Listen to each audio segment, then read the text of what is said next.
Would you ever go to a strip club while you're in a relationship? Wouldn't it be fun to get a lap dance by a male stripper? I mean, come on. If he was hot, yeah.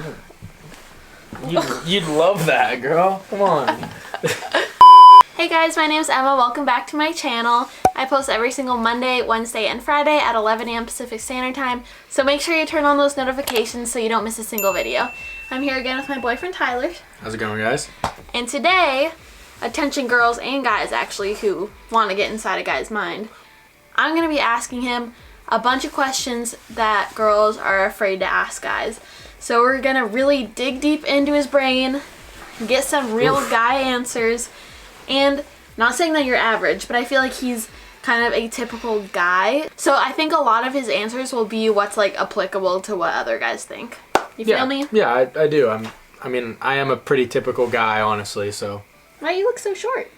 Number 1, I know guys get random boners during puberty. You learned that in health class, but do you still get them?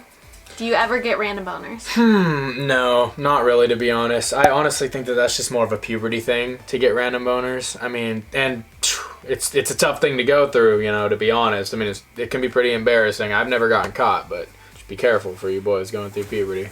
Number 2, are cups uncomfortable to like wear during sports? Because a hard plastic thing on your most sensitive area, like that just seems terrible. If you get a cup that fits, it shouldn't actually be like literally on your sensitive area. You should be able to kind of, you know, bundle it all up and throw it in there, you know, so that it's flush with your pelvis, the cup. And so it's honestly not that bad. I mean, if a ball hits the cup, it's gonna like bruise the surrounding area, but like, you know, the jewels don't actually get hit. So that's the most important part. So it's honestly not too bad wearing a cup. It is uncomfortable though, having like a jock strap up your ass though. Did you really just say have it all bundled? Well, yeah, I mean, that's what I think about it. Like, you gotta, like, organize it in there, you know? Like. Number 3, do dicks float in the water? Like, bathtubs, swimming, do they just kind of bloop? I've been asked this question before, and I don't get it. What? Something wrong here? Your hair is just sticking out a little.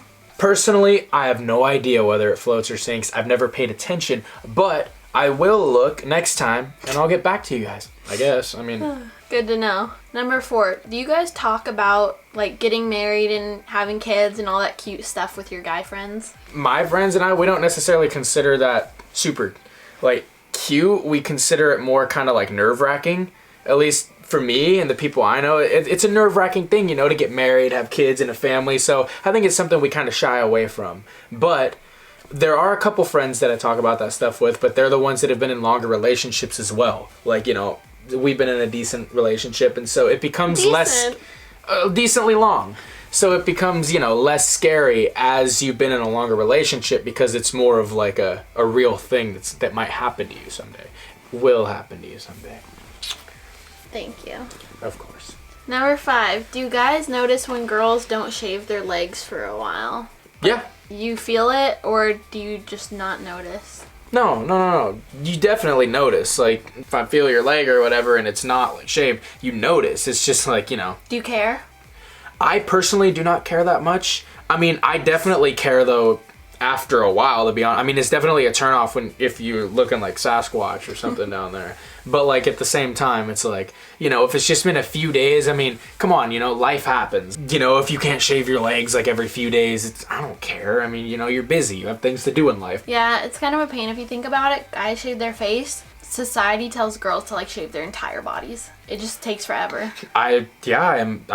That's frustrating. It is. Number 6, would you ever go to a strip club while you're in a relationship? Depending on what your answer would be, I guess. I mean, I would, yeah, sure. I mean, my friends and I, you know, go have a good time at the strip club. Like, I'd be down to do that as long as you were okay. I would honestly even ask you to go with me.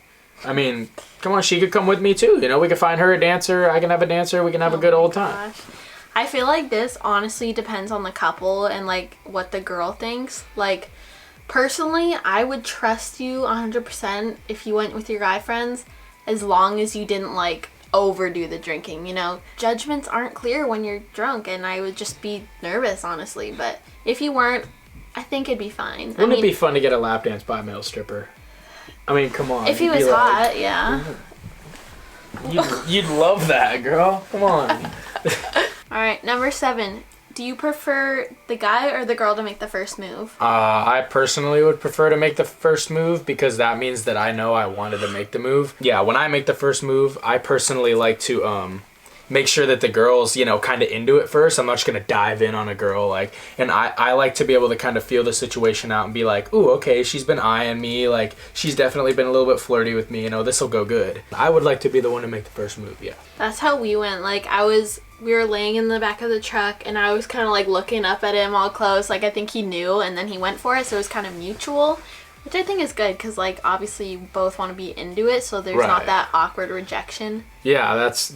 Number 8, what is the best and worst thing about being a guy? Well, there's a lot of things kind of running through my head for both. One of the greatest things about being a guy is, you know, just having to go pee, you know, it's like you can go pee anywhere. I mean, it's really nice. And also going back to the hair thing you said, you know, it's like you're not expected to shave every part of your body and everything. It's like society definitely is a lot harder on girls about body hair. And I'd say a bad thing about being a guy is probably just, you know, the stigma around, you know, like, oh, be a man, like, oh, never show any of your emotions, you know, you got to be super tough and no vulnerability. Oh, you got to, you know, shelter all of your emotions. And that's kind of how I am and how I was brought up to be, is like never show any of your emotions, you know. And then people you love, like, you know, her, my mom, my brothers, you know, they're like, how come you never share your emotions? And then they get mad.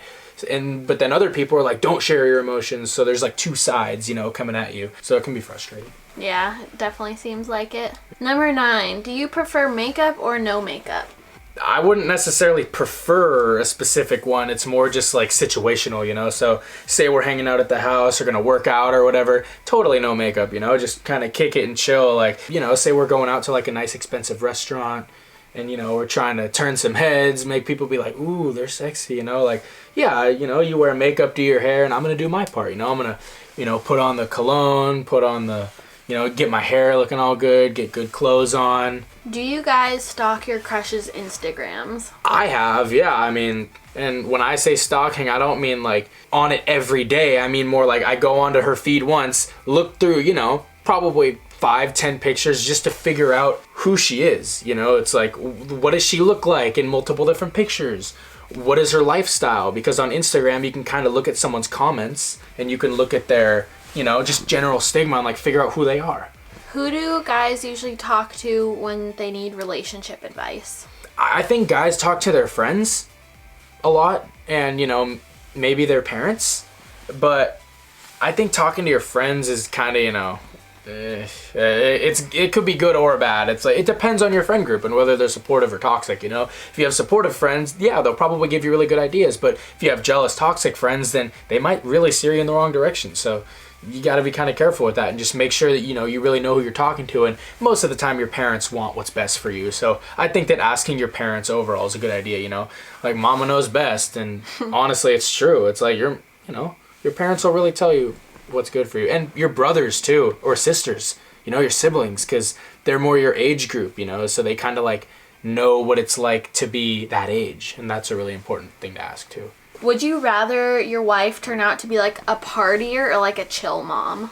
I'm gonna have to say party mom because, you know, it's not like I want to go out partying all the time and everything. It's more just like I want someone to be able to go have fun with, you know. Like, you know, it's really easy to just, you know, sit down and watch movies and, you know, play board games and do all this stuff, which I enjoy doing. But like, you know, a party mom would do that too. The thing is, when you're a party mom, it's like you're kind of down to do whatever, you know. You'll go have a great time. You know, you'll make vacations like really fun and exciting by wanting to go out and do all this stuff. But if you're just a stay-at-home chill mom, it's like you probably just kind of want to be in a lot of the time, you know. And it's more adventurous. Yeah, more adventurous, and that's kind of what I consider a party mom, you know.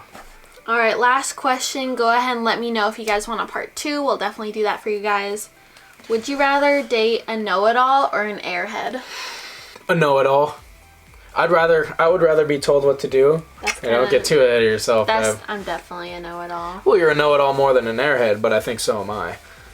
Yeah. I think we're both kind of know-it-alls, and, you know, every once in a while we'll butt heads, because once we disagree on something, it's like, but we both know it all, so it's like, yeah, that doesn't go We're that, really that stubborn incredibly. and always think we're right.